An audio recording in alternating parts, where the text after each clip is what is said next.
هذه الشيلة إهداء من شاعر اليمن الشاعر أحمد القرمزي، يهديها إلى صديقه في سلطنة عمان سالم محمد كشوب أبو رايد. أداء والحان الشاعر عز الدين الداوي أبو علي.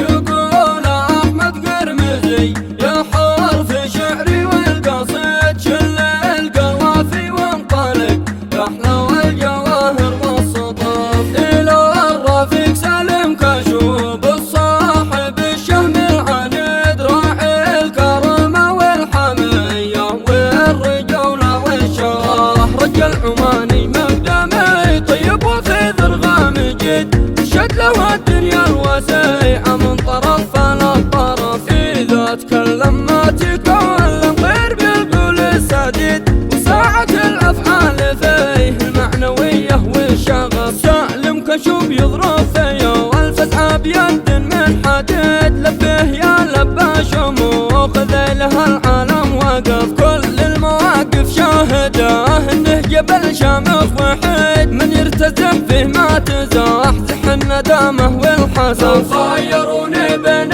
سالم او مقارون الراشد، مختار غيره لو يصف الارض بالاموال، يصف الارض بالاموال صف، سكن قلبي وروحي والخلايا والوريد، وهو اخي ذي لم تلدهم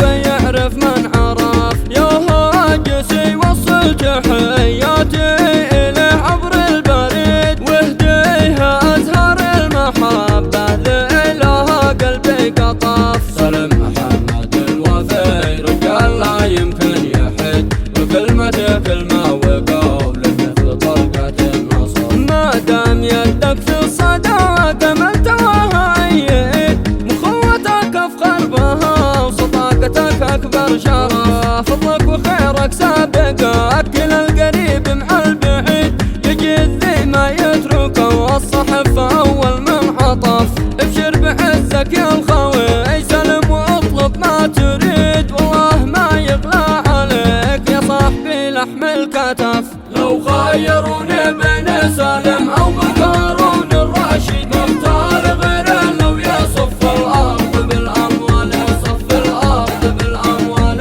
صف، واحد من الشعب اليماني والعماني بايحد، واحنا وطن واحد بوحد والهدف نفس الهدف، والخير